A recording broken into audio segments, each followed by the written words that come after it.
कमाते कमाते कब 30 की उम्र निकल गई पता ही नहीं चला और यहाँ पे आप पहुँच चुके हैं 35 साल की उम्र में। और यहाँ पर अब आपको रिग्रेट हो रहा है कि काश मैंने अपने लिए कुछ बचा लिया होता। अगर ये रिग्रेट आपके पास हो रहा है और आपने कोई भी इन्वेस्टमेंट अभी तक नहीं किया है, ये वीडियो आपके लिए ही होने वाला है। और यहाँ पर मैं आपको समझाने वाला हूँ ऐसे 3 कौन से एसेट्स हैं जिसमें अगर इन्वेस्ट किया जाए तो हमारे पैसे समय समय बढ़ते रहते हैं और हमें रिग्रेट नहीं होता। क्योंकि अब नहीं किया तो कब होगा। यहाँ पर बाल भी खाली होने लग गए हैं और साथ में सफ़ेदी भी आने लग गई है। अगर आज इन्वेस्टमेंट नहीं हुआ तो ज़िंदगी में कभी इन्वेस्टमेंट की शुरुआत भी नहीं हो पाएगी। धीरे धीरे दाढ़ी का कलर भी सफ़ेद होने लग जाएगा। लेकिन भाई आप चिंता बिल्कुल ना करें, क्योंकि आप अकेले नहीं हो। आपके जैसे हमारे जैसे यहाँ पर बहुत सारे लोग हैं जो कि अभी तक 1 रुपया भी अपना इन्वेस्ट नहीं किए हैं। जो भी कमाए हैं पैसे खर्चे करते चले गए हैं। और हम इसमें पहले से इसलिए जान जाएंगे क्योंकि हमें यहाँ पर रिग्रेट नहीं करना है। हमें ऐसी चीज़ें बिल्ड करनी है, ऐसे एसेट बिल्ड कर देने हैं जिसके बाद से हमें ज़िंदगी में कभी रिग्रेट ही ना हो कि हमने अपना कोई भी इन्वेस्टमेंट नहीं किया है। जनरली इन्वेस्टमेंट के मामले में आप क्या जानते हो, एफडी कर दें, आरडी कर दें, या आप बहुत सुने हो कि एसआईपी कर दें।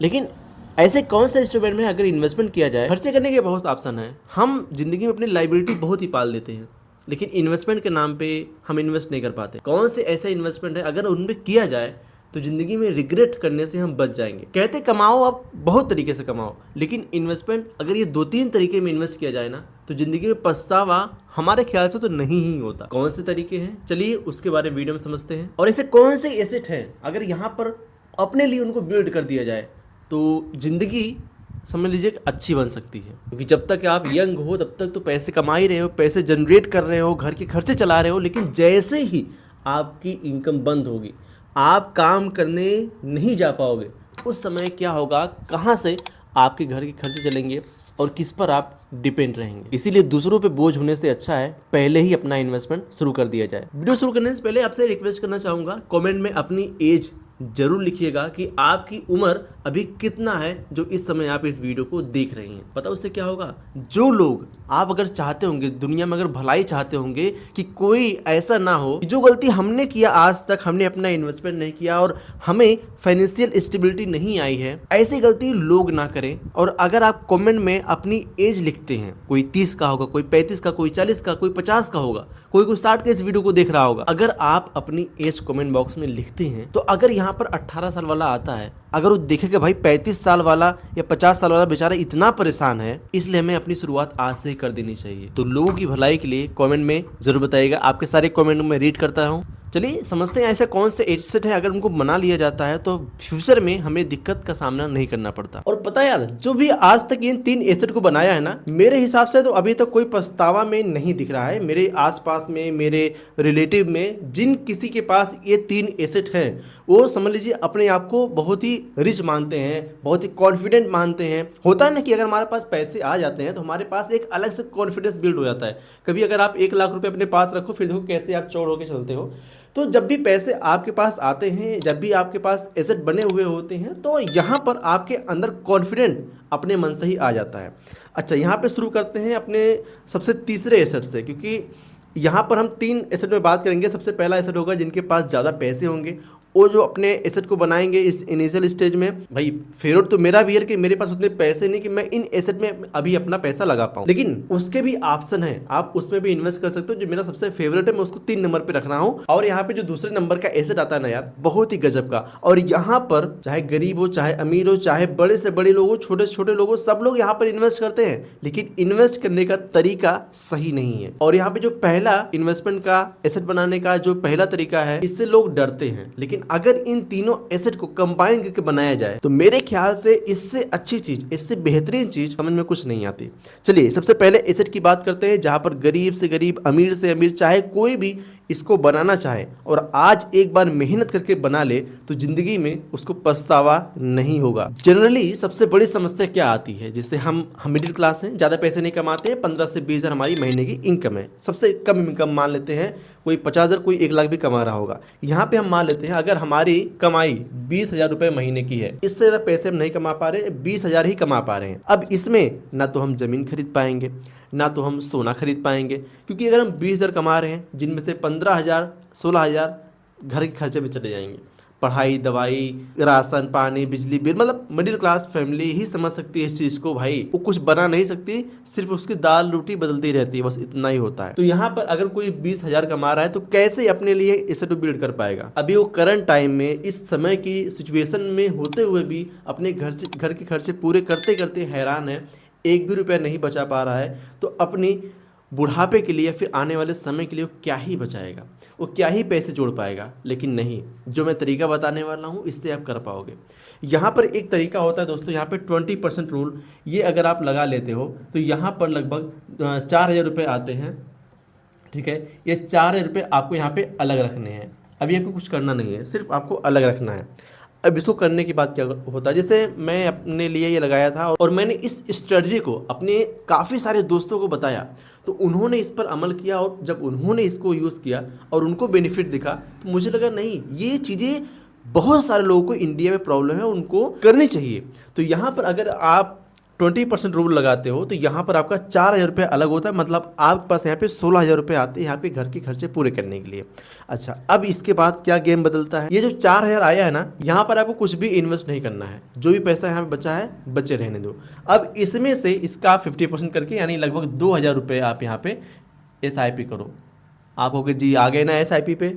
यार SIP इतनी अच्छी चीज़ है कि आपको यहाँ पे RCA मिलता है, रुपी कॉस्ट एवरेजिंग, मतलब आपके पास एक भी रुपया नहीं इन्वेस्ट करने के लिए बच रहा है। कोई एसेट आप नहीं बना पा रहे हो, ना तो आप घर खरीद पाओगे 2,000 में, ना तो आप ज़मीन खरीद पाओगे 2,000 में, ना तो सोना इतना महंगा होगा, ना तो आप सोना खरीद पाओगे 2,000 में। कैसे खरीदना भी आपको बताऊंगा। लेकिन यहाँ पर ये 2,000 रुपये आपको SIP में इन्वेस्ट करने से क्या होता है, आप बड़ी से बड़ी कंपनी में अपनी हिस्सेदारी ले रहे हो। देखो इंडिया में क्या ना, शेयर मार्केट से लोग डरते हैं, तो शेयर बाजार में आपको इन्वेस्ट ही नहीं करना है। आपको सिंपली म्यूचुअल फंड या ETF में इन्वेस्ट करना चाहिए, जहां पर एक ही म्यूचुअल फंड में ढेर सारी कंपनी होती हैं। और देखो यार, इसके लिए मैंने बहुत सारी वीडियो बना रखा है, कम से कम हजारों वीडियो मैंने बना रखा है, जिसमें से 200-250 तो हमारे चैनल पे आज इस समय मिल ही जाएंगी। उनमें से कोई वीडियो आप देख लो कि म्यूचुअल फंड में कैसे इन्वेस्ट करते हैं, कैसे चुनते हैं। अच्छा चलो उसको बाद में देखते हैं, अभी मैं वीडियो को लगा दूंगा लास्ट में। लेकिन अगर ये 2,000 हम बचा लेते हैं और इसको SIP में इन्वेस्ट करते चले जाते हैं, देखो सिंपली क्या होता है कि लोग सेफ चाहते हैं, जैसे FD करना हो गया या फिर RD करना हो गया, जहां पे उनको पता है कि ये रिटर्न मिलेंगे और वहां पर लोग इन्वेस्ट करना चाहते हैं। अब अगर फिक्स रिटर्न की बात आती है तो वहां पर रिटर्न भी कम हो जाते हैं। अब यहीं पे सारा गेम बदल जाता है। अगर आप 7% का सिर्फ ब्याज कमाओगे और 7% महंगाई बढ़ेगी, तो आपके पैसे सिर्फ जितना रखे हो आप उतना ही रहेंगे। लेकिन महंगाई बढ़ रही है, पैसे को भी बढ़ाना है, तो कैसे बढ़ेगा। इंडिया में सबसे बड़ा मिथ जो गरीब लोग के माइंडसेट में आता है, अमीरों की बात अलग है, जो टॉप 10% टॉप 1% उनकी बात अलग है, लेकिन जो मिडिल क्लास है, हम लोग जैसे हैं, ये सबसे बड़ी मिसकंसेप्शन है कि भाई पैसे को सेफ इन्वेस्ट करो। जब जहां बात आती है सेफ इन्वेस्ट करो ना, ये इन्वेस्ट नहीं होता, फिर ये सेव करना होता है। इन्वेस्ट करने का मतलब ही रिस्क मान के चलो। अगर आप कोई बिजनेस शुरू कर रहे हो तो आप रिस्क ले रहे हो ना, अगर आप कोई नया काम करे तो आप रिस्क ले रहे हो ना, तो इन्वेस्ट कैसे रिस्क फ्री हो सकता है, क्योंकि आप पैसे को काम पे लगा रहे हो, वो आपके लिए एसेट बना रहा है। लेकिन रिस्क फ्री हो सकता है उसको अगर लंबे समय के लिए आप छोड़ो तो। क्या यार यहाँ पे 1 साल 2 साल की बात करो, कहाँ यहाँ पे लंबे समय की बात कर रहे हो। देखो 1 साल 2 साल के लिए इन्वेस्टमेंट करने का ऑप्शन भी होता है, लेकिन वो सिर्फ सेविंग के लिए होता है, जो आपके इमरजेंसी फंड में काम आ सके। बट अगर आप इन्वेस्टमेंट के पर्सपेक्टिव से देख रहे हो ना, तो यहाँ पर लंबे समय के लिए इन्वेस्ट करना चाहिए। चलो पहला तरीका हो गया यहाँ पे 2,000 रुपये की SIP। अब मैं आपको एक चीज़ बताता हूँ, ये पहला ऐसा इन्वेस्टमेंट है, अगर यहाँ पे इन्वेस्टमेंट किया जाए और लंबे समय में ओवर द पीरियड आपको रिग्रेट होने से बच सकता है, क्योंकि आप अमीर हो या गरीब हो, यहाँ पर कोई जितना जिसकी हैसियत है वो अपना इन्वेस्टमेंट कर सकता है। अगर आप महीने का 100 रुपये ही बचा पाते हो तो भी यहाँ पे खरीद सकते हो कंपनी में अपना म्यूचुअल फंड। इसका जरा सा एग्जांपल देख लेते हैं। अगर हम मान लेते हैं आपने 2,000 रुपये बचा के अपना इन्वेस्टमेंट शुरू कर दिया, आप 1 साल 2 साल 3 साल 5 साल 10 साल 20 साल करते चले गए। मान लेते हैं यहाँ पे आपने 10 साल इन्वेस्ट किया, वैल्यू ये निकल के आ सकती है। आपने यहाँ पर 15 साल इन्वेस्ट किया, वैल्यू ये आ सकती है। आपने यहाँ पर 20 साल इन्वेस्ट किया, वैल्यू ये आ सकती है। आपने इन्वेस्ट कितना किया था, कितने का आपने एसेट बनाया था और कितना आपने कॉर्पस बनाया, ये तो कोई समझाएगा ही नहीं। और ये आपको खुद समझ में नहीं आएगा कि कंपाउंडिंग कैसे काम करता है। ये पावर ऑफ कंपाउंडिंग होता है, जादू होता है कंपाउंडिंग का। और जब ये अपना जादू चलाता है ना, तो अच्छे समझ ही नहीं पाते कैसे यहाँ पे काम हो रहा है। खैर, ये तो पहला एसेट हो गया SIP का। दूसरे एसेट की हम बात करते हैं, जो कि सबकी फेवरेट है, चाहे अमीर हो, चाहे गरीब हो, चाहे गाँव का हो, चाहे शहर का हो, कोई भी हो, सभी का फेवरेट है और सब लोग उसमें इन्वेस्ट करते हैं। लेकिन तरीका गलत है। अगर उनके पास कहीं से पैसे आ गए, मान लेते हैं वो 50,000 रुपये इकट्ठे कर लिए हैं, तो उनकी पत्नी जिद करने लग जाएगी, मुझे कान में दिलाइए, मुझे गले में दिलाइए, मुझे शौक़ है पहनना चाहिए, कोई बात नहीं है, लेकिन पहनना और इन्वेस्टमेंट। अच्छा, जो महिलाएं होती हैं ना, बड़ा अच्छा एक देती हैं क्या उदाहरण कि ले ले रहे हो लेकिन काम तो आप ही का आएगा ना, ये पड़ा रहेगा, कहीं ज़रूरत पड़ गई तो बेच देंगे, पैसे आ जाएंगे हमारे पास। गलत सोच नहीं है, अच्छी सोच है। लेकिन उसको अगर आप ज्वेलरी ले रहे हो, बात कर रहा हूँ गोल्ड की, ये सबसे बढ़िया इन्वेस्टमेंट इसलिए माना जाता है क्योंकि जब भी मार्केट में करेक्शन आती है, जब भी वॉर वगैरह होती है, लड़ाई होती है, क्राइसिस आते हैं, बीमारियां आती हैं, महामारियां आती हैं, तो जो सोने का भाव है ये बढ़ने लग जाता है। क्योंकि सदियों से चला आ रहा है कि अगर कोई सबसे बढ़िया इन्वेस्टमेंट या पैसा मुद्रास्फीति कहते हैं, पैसे को सेव करने का सबसे अच्छा अगर ऑप्शन है तो वह सोना। अब सोने में इन्वेस्टमेंट करने का तरीका बदलना चाहिए। भारत बदल चुका है, लोग बदल चुके हैं, खाना बदल चुका है, रहन सहन बदल चुका है, लेकिन इन्वेस्टमेंट करने का तरीका नहीं बदल रहा है। वही पुरानी एफडी, वही गोल्ड की ज्वेलरी। भाई साहब, ज्वेलरी भी 18 कैरेट की। होता क्या है कि अगर आप ज्वेलर के पास जाते हो और कहते हैं भाई मुझे क्या लेना है, मुझे कान का कुंडल ले लेते हैं, चलो कुंडल, ज़्यादा कुछ हमें पता नहीं है तो कुंडल ही मान लेते हैं। कान का कुंडल लेना है, सुनार कहेगा जी बिल्कुल ले लीजिए, मेरे पास है ये डिज़ाइन, ये डिज़ाइन, ये डिज़ाइन। और अगर महिला है तो भाई पसंद आ गई बढ़िया डिज़ाइन और ले लिया उन्होंने। और वहाँ पर भाई 15% से लेकर 20% या फिर कहें उससे भी ऊपर मेकिंग चार्ज लगते हैं। ठीक है, मेकिंग चार्ज। इसलिए आपने कभी भी अगर गोल्ड की ज्वेलरी लिया हो, अगर आपने 20,000 रुपये की ज्वेलरी लिया होगा या फिर मान लेते 50,000 की आपने अगर ज्वेलरी लिया होगा, तो अगर आप तुरंत ही 1-2 दिन बाद अगर बदलने या बेचने जाते हो तो आपका लगभग कह सकते हो कि 15 से 20% तो उसी दिन कट जाता है। ठीक है, 15 से 20% तो आपका कट जाएगा। मतलब अगर आप 20,000 का ले रहे हो तो लगभग आपका कह सकते हो 4,000 रुपये आपका कम हो गया, 16,000 की वैल्यू आपकी रह गई। अगर आप ओवर द पीरियड रहते तो डिप्रिसिएशन काटने लग जाते हैं। उस पर मिला जुला के अगर आपकी 20,000 की ज्वेलरी है तो टाइम के साथ साथ उसकी कीमत जो है कि लगभग 15,000 14,000 हो जाती है। अब आप बताओ, आपने इन्वेस्टमेंट के पर्पज़ से लिया था और हो गई कम। अच्छा, यहाँ पर मुझे एक कमेंट यहाँ पर मिलने वाला है कि नहीं, मैंने आज से 1 साल पहले मैंने पायल लिया था 10,000 का और आज पायल कीमत है 12,000 रुपये, तो पैसे बढ़े ना।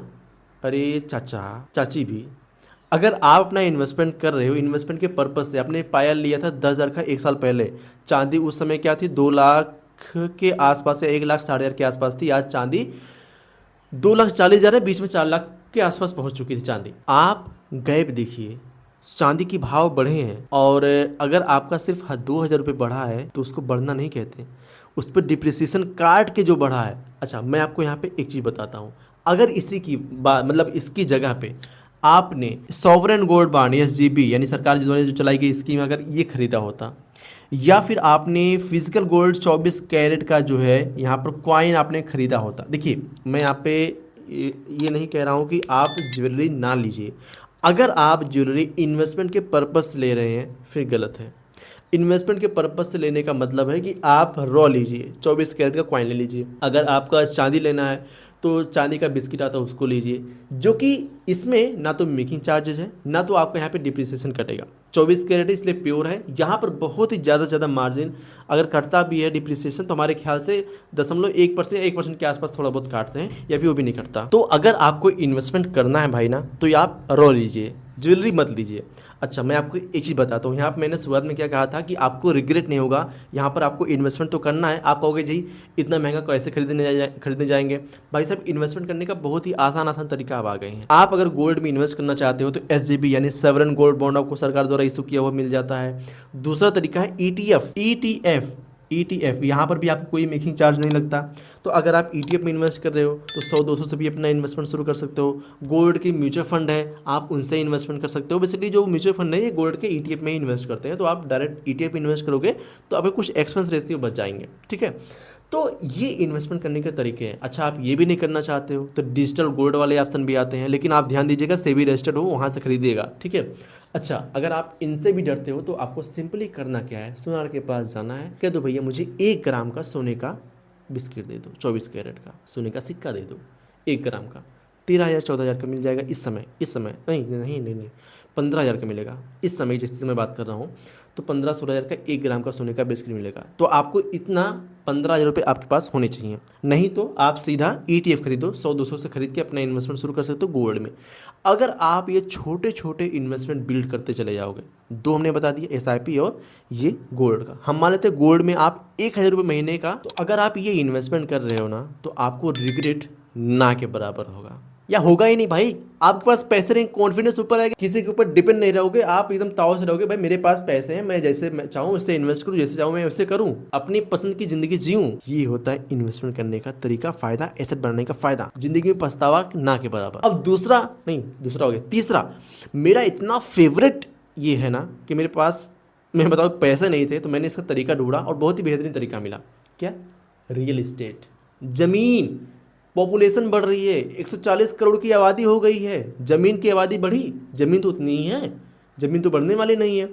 इसीलिए जमीन का इन्वेस्टमेंट देख रहे हो दिन पर दिन बढ़ता चला जा रहा है। 6-6 करोड़ 10-10 करोड़ के फ्लैट मिल रहे हैं भाई, फ्लैट, जो कि 20 साल 25 साल 30 साल बाद उन डिप्रिसिएशन करते चले जाते हैं, मतलब खत्म होते चले जाते हैं। ज़मीन की बातें ही छोड़ दो बड़े बड़े शहरों में, तो ज़मीन बढ़ने वाली नहीं है। इसलिए ज़मीन का इन्वेस्टमेंट एक बेहतर इन्वेस्टमेंट माना जाता है। सवाल उठता है ज़मीन में इन्वेस्ट करने के लिए, भाई मेरे पास कम से कम 10-12 लाख तो होंगे, तब तो इन्वेस्ट कर पाऊंगा। यहाँ तो 10,000 कमा रहा हूँ, 20,000 कमा रहा हूँ, कहाँ ज़मीन खरीदूंगा? बता रहा हूँ कैसे खरीदना है, सबसे सिंपल तरीका है। पैसे नहीं ज़्यादा इन्वेस्टमेंट करने के लिए ज़मीन में, तो ऐसी संस्थाएं बनी हैं, ऐसी कंपनीज बनी हैं जो ज़मीन खरीदती हैं, और वहाँ पर आप उन संस्था के शेयर खरीद सकते हो, जिससे वो ज़मीन खरीद उनके बढ़ते हैं, तो आप एक तरीके से रियल इस्टेट में इन्वेस्ट कर पाते हो। उसका नाम है दोस्तों रीट्स। आप रीट्स में इन्वेस्टमेंट कर सकते हो, जो कि रियल इस्टेट के इन्वेस्टमेंट में आते हैं। तो ये छोटे छोटे इन्वेस्टमेंट, यहाँ पे आप 100-200 से भी इन्वेस्टमेंट शुरू कर सकते हो। मतलब पैसे नहीं है डायरेक्ट रियल इस्टेट में इन्वेस्ट करने का, तो आप छोटे से अमाउंट से भी इन्वेस्टमेंट शुरू कर सकते हो। तो ये 3 एसेट जो मैंने बताए हैं, पहला यहाँ पर SIP, जो अमीर से गरीब से चाहे जो भी करना चाहे कर सकता है।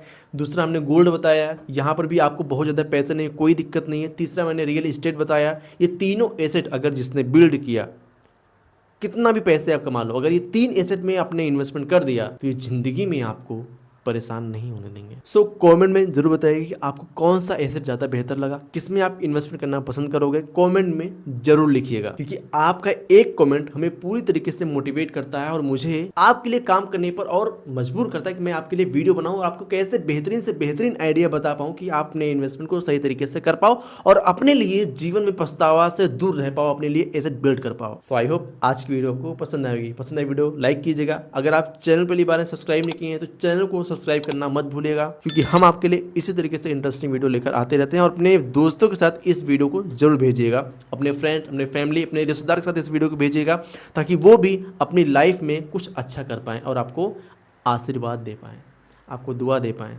ब्लेसिंग्स दे पाएँ और आप और आगे बढ़ पाएँ। सो चलिए इस वीडियो में इतना ही। अगर आप इन्वेस्टमेंट करने जा रहे हो SIP में, अगर आपको समझ में नहीं आ रहा किस तरीके से SIP चुने, कौन से फंड चुने, तो यहाँ पर वीडियो लगा दे रहा हूँ, ये वीडियो पे क्लिक कीजिए, पूरी वीडियो देखिए, आपको इन्वेस्टमेंट करने का तरीका पता चल जाएगा। इस पर क्लिक करके पूरी वीडियो देखिए। मिलते हैं आपको इसी वीडियो में। चलिए।